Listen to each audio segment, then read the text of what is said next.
The sky was not sky anymore. It was a tearing wound of black and silver, a furious ocean above an ocean. Winds screamed like beasts unleashed after centuries of restraint. Lightning stitched the heavens, each flash carving monstrous shadows across a single colossal boat, battered, groaning, rising and falling like a wounded titan. Water hammered the wooden ark from every side, swallowing mountains, uprooting forests, smashing the earth flat. Inside that storm, the boat looked insignificant, a fragile cradle in the arms of an enraged universe. Waves rose higher than towers, slamming into its sides with the hunger of creatures that wanted to swallow every life it carried. And through the roaring of the storm, human voices cried, some in fear, some in prayer, some in regret that came far too late. Subscribe and be a part of religions and human history. But above them all, a command seemed to echo through the cosmos itself. Voyage, O Ark, for my decree has begun. The storm raged as if the world was being erased. And then we travel back, far back, before the first raindrop fell, before the sky turned against the earth. The world had become comfortable, too comfortable.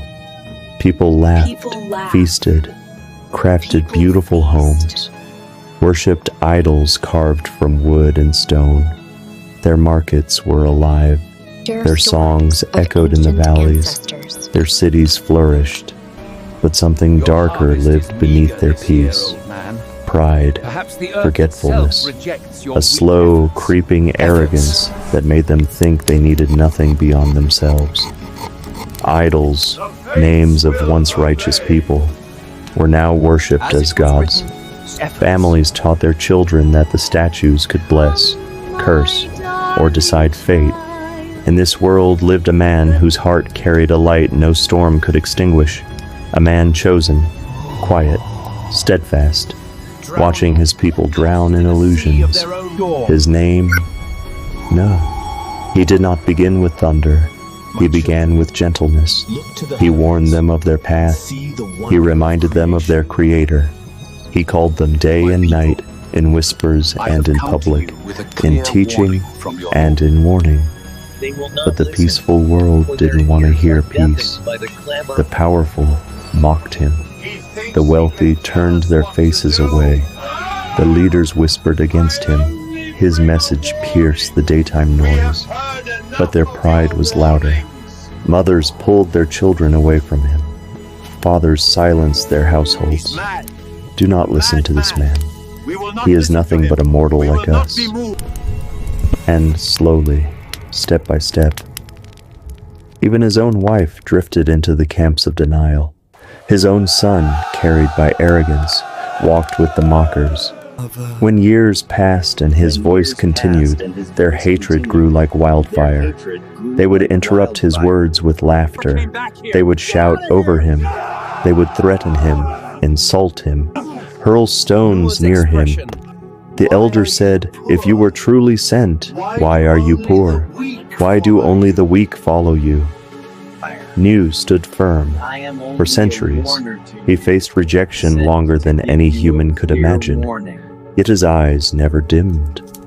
Until one night, when the world slept under a quiet sky, a whisper from the unseen reached his heart.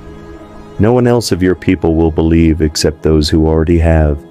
Build the ark.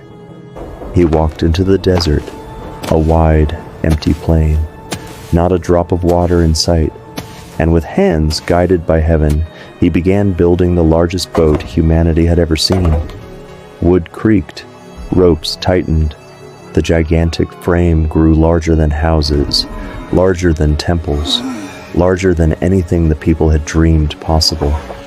His followers helped him, few in number, but strong in faith.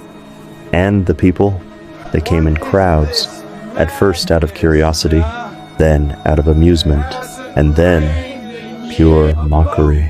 They laughed until they cried. A boat in the desert, Nuh? Has your Lord abandoned the sky that you build on sand?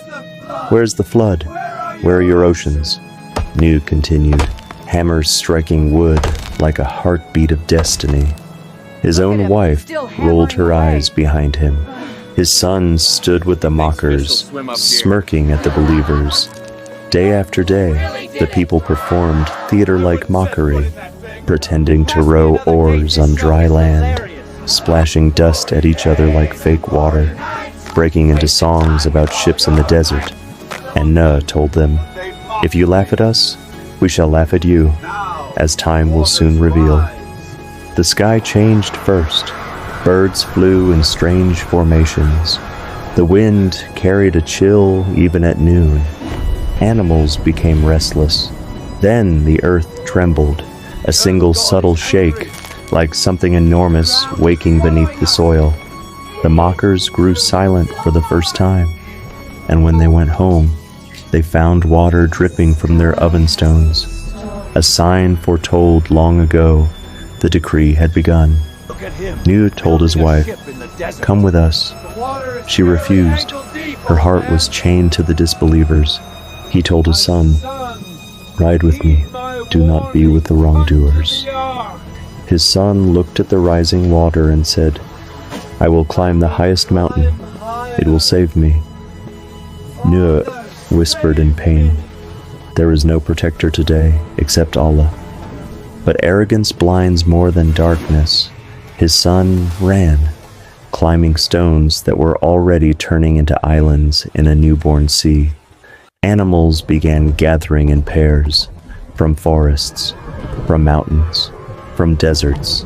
They walked around the ark in an order only the one who created them could design.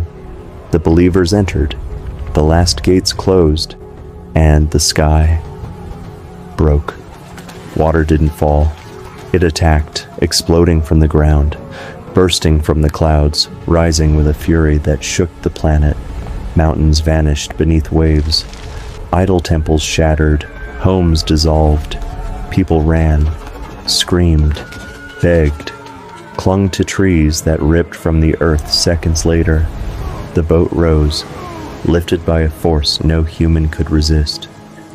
Nuh looked for his son in the storm, but saw only a wave swallowing him, a wall of water that erased every trace of rebellion. The decree was absolute. The same storm we began with, the same wrath, the same earth being cleansed of centuries of corruption. And in the heart of that chaos, the ark floated like a miracle, protected, chosen, guarded by the one who commanded the seas. The uproar continued for days, then weeks, then months, until the world became one endless ocean. A new beginning waited beneath those waves.